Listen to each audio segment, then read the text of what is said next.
While our list has made a lot of waves and has got a lot of people talking, it was one other wide receiver's personal list that has now taken the NFL by storm. He was inspired by our list and came up with his own list. Aren't they all? So DK Metcalf from your Seattle Seahawks was on the All Things Covered podcast with our pal Bryant McFadden. And he was asked about his top 5 wide receivers of all time. And the first one might catch you by surprise. Top 5 all time. Oh, Antonio Brown. AB, shots out to AB. Antonio Brown, you're number 1. Got it. Antonio Brown's number 1. Then I'm going to go Randy Moss. I'm going to go Terrell Owens, Jerry Rice, Julio Jones. Okay.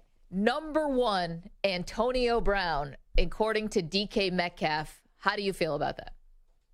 I disagree. I mean, there's certain things strongly, emphatically, but there's certain things in sports that you just don't argue about. And this might be changing, but that Jerry Rice is the greatest receiver of all time seems like one of those rock solid facts that like you have that as your base, and then you fan out from there.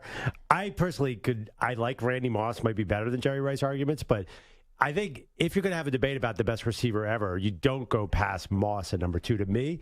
So AB, though, does have the straight, like, players love him, but that's just totally crazy. Okay, so a couple things that got us, like, talking a little bit and thinking a little more about Antonio Brown. And I'm right there with you. Like, we can't agree on what a fact is anymore. We can't agree on anything in this world, but I thought we all could still agree that Jerry Rice is the greatest wide receiver of all time. I thought that was like sun rising the east and setting in the west. Well, before everyone called Tom Brady the GOAT, the one football player that was called the GOAT was Jerry Rice. I know, and Brady had to have 7 Super Bowls just to beat out Jerry. Yeah, and now, personally, I think he was a bit of a system receiver, but that's besides the point. Okay. But then you're getting me into my argument. That's why Randy Moss, though, if you're not going to go Jerry Rice, Randy Moss is probably the most spectacular player. I mean, maybe Dion was more spectacular in his own way, but Randy Moss, you could argue, is the most explosive player of our kind of lifetime, but we've had forever to have that debate. Randy Moss is already in the Hall of Fame. He's already retired and in. We don't generally have that one. There are some we have, but Jerry is still far and away best receiver. Now, this is DK Metcalf's opinion, so far be it for us to say he's wrong. However, Antonio Brown is such a wild selection for so many reasons. Now, incredible receiver, of course. He doesn't even sniff the top, 15 in terms of receiving yards all time. Well. In terms of career receiving yards. He's at 24th on the all-time list right now, which is nothing to sneeze at because, 22nd is Art Monk. There's other people in there who 18 is Andre Reed. There's other guys in the Hall of Fame who are not, so high on this list. They were higher when they retired, obviously. But are we going to raise the detail that he absolutely lost his mind halfway through his career? So I think when you look at 24, there's an asterisk next to it. Okay, but see, that's the thing, right? There are people, so we got into the idea, is Antonio Brown a Hall of Famer? Right. Okay. Because if you're not even going to be a Hall of Famer, can you be number 1 on the list? We've said some crazy things on our list this week, but everyone was deserved to be mentioned. If you're not even in the Hall of Fame, can you be on somebody's number 1? And Antonio Brown, while maybe has a compelling case, there's no chance he's going to get in, right? Oh, see, that's where I totally disagree with you. He's a surefire Hall of Famer. So he has 7 1,000-yard reception seasons. He led the league in receiving yards twice. He led the league in receptions twice. He led the league in touchdowns once. And he is a 7-time Pro Bowler, a 4-time All-Pro. Yeah. He's got a Super Bowl championship. Now, he did make the Hall of Fame All-2010s team, so that bodes well for you because that's his career. Because as he got later and, ostensibly sort of lost his mind, it fell off very quick. Well, why did you say that you think he might not make the Hall of Fame? I think he definitely will, but is it because of the character issues or because of the performance? I think it's probably because of the character issues. Now, I triple-checked this, including texting our friend Peter King while he's on vacation in Germany. He got back to me right away. There is no character clause in the Pro Football Hall of Fame. This is not like baseball where guys can be left out. Now, I'm not saying Antonio Brown was cheating like a Barry Bonds allegation or a Roger Clemens allegation, but Curt Schilling is also not in the Baseball Hall of Fame because of, homophobic things that he said. No, well, that's not the stated reason for Schilling, though. The stated reason is because his numbers aren't great because he was on losing teams for a long time. Sure, but I mean, But he was first eligible long before this craziness started with Schilling. Okay. But I hear you. But baseball, that's what Schilling maintains. He feels he's out because of controversial things. Right. I see what you're saying. Yeah. So, but the NFL is very specific. They're not supposed to consider character. I've read Peter on this. Like, don't even put it in your mind. They say. Right. I know, because there are guys in the Hall of Fame who have plenty of character concerns. Right. We'll start with my own team that I root for. O.J. Simpson is in. Now, obviously, what happened after is, the murders was happened long after his career. But still, I mean, Lawrence Taylor was no saint. He's in. There's a lot of guys in who have some questionable character. There's something, though, about Brown. Like, do you really see him up there with the gold jacket? Yes. As saying these crazy things that he has been saying into Instagram live videos for the last couple of years? Totally. Because, first of all, this is right now. In 5 years, we won't even remember this stuff. I mean, he'll stay in the news a little bit. But there have been. This is really sad because a lot of it was CTE related. There have been some crazy Hall of Fame speeches. Mike Webster's was nutso.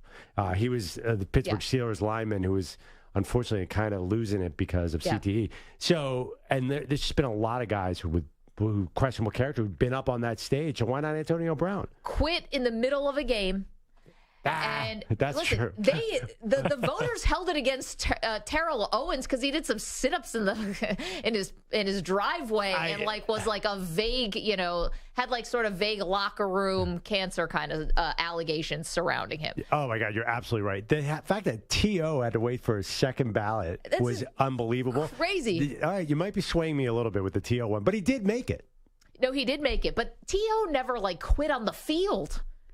Well, when did Antonio Brown quit on the field? The Jets game, Tampa at New York. He took his shirt off and waved bye-bye. Now, listen, to his whatever. He has said the reason why I can't say to his credit, I don't know. In his defense, he has said he was open about Bruce Arians, that he was hurt and he didn't want to play. Then Tom Brady apparently told him, hey, I'm going to get you 15 receptions today or something, and kind of baited him into playing. He's got all types of stories about that day. But quitting on your team, I don't know. I think Antonio Brown's post-Pittsburgh days are like Michael Jordan's Washington Wizards days. The Hall of Fame, he's not even going to look at any of that. I know he was in the Super Bowl. I was going to say, then take out the Super Bowl. Take out the Super Bowl because he was glomming on to a great team. Honestly, I think you'll judge him with what he did with Pittsburgh, and that's what's going to get him in. He's 4 All-Pros for a wide receiver is fantastic. No, listen, it's hard, though. It does feel a little harder for wide receivers to get in just because the numbers keep going up and up and up. And sometimes there's a log jam a little bit of receivers. However, he would have the goods here. Calvin Johnson, I can't picture him up on that stage giving the speech. Calvin Johnson walked away mid-career. And some people wondered if of course he was the first, but he's arguably the most talented. He's more talented than any of these guys, arguably. Yeah. I think he's the best receiver I've ever seen with my eyes, but he easily got in, and he's got a very similar. No, we've already said Jerry is the best. No, Jerry's the most accomplished receiver. Calvin and Randy are the two most talented. Okay. Yeah. But he had a very short window of productivity. Calvin Johnson did. And he got in easily. And people were like, oh, he's not going to get in. He doesn't have this cumulative number, that cumulative number. I think that people are going to eyeball the talent. And maybe I'm wrong, but I don't think Antonio Brown's character was so egregious. There are more serious things that were alleged against him, too. We're talking about some of the more sillier things about leaving a field, but there were other allegations as well. I know. It's the NFL. You're going to have a Hall of Fame or you're not going to have a Hall of Fame here. But does it have to be like that? I think it does because you're going to sit there. If you bring in character, then you're getting in all sorts of judgments that you're asking them to judge on that's impossible to really dig into. Okay, but I'm just saying it's not like you don't acknowledge that the person ever existed, right? They are still they are still acknowledged in the Hall of Fame. Pete Rose is acknowledged in Cooperstown. He just doesn't have a plaque. Well, there's things from his games and there's memorabilia, but so it's not like he's been totally whitewashed from the history. It just doesn't get the added honor of having a plaque or having a bust or having a gold jacket. So, what is the kind, how do you decide what kind of transgression would keep you out? Because there are a lot of guys who've been arrested, obviously. Obviously, Michael Irvin, Warren Sapp. You can go down the list. So, and how do you decide, what's the character infraction? Do you weigh it as part of his, playing ability?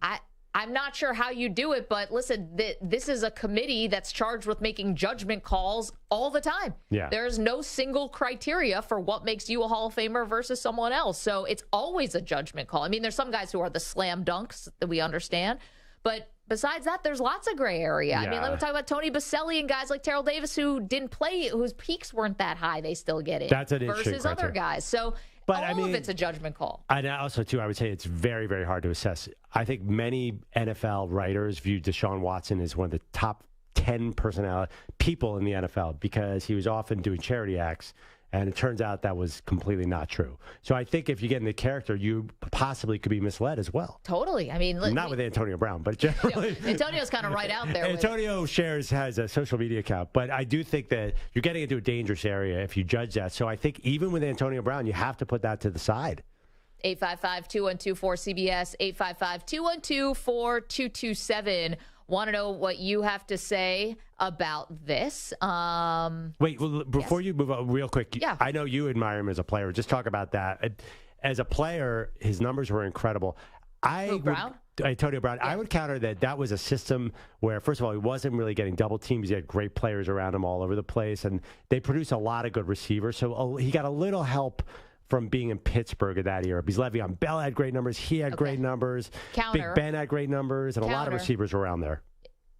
Yes. However, that was one, if not the toughest division I've ever seen in my entire life. Of my whole sports watching life, the AFC North with those Steelers, Ravens, and Bengals teams. What? Those guys were bad dudes. Like the amount of hits, and he was still taking some of the bigger hits from earlier on in his career when you could really still kind of lay people out. It wasn't like the 90s. Yeah. I get that, or the early 2000s. But he still took a lot of big hits. As far as eye test is concerned, the Vontaze Burfict hit obviously is the one that kind of stands out. But as far as eye test is concerned, I always felt like with Antonio Brown in Pittsburgh, I always felt like I was watching a Hall of Famer. Right. The catches were spectacular. I agree with that, but he was in the slot. Like I don't know. I hold Randy Moss and T.O. and Calvin Johnson just a little bit above them because I feel like those were one-man offenses where I think Antonio Brown... Chris Carter, though. Yeah, but Randy Moss was sort of like a force unto himself. Like you could double-team Randy Moss and it might not even help. I don't know. There's just different players. Antonio Brown was spectacular, but I feel like he was in the right place at the right time. Like that offense really generated a lot of receiver production. Also, Antonio Brown is 5'10".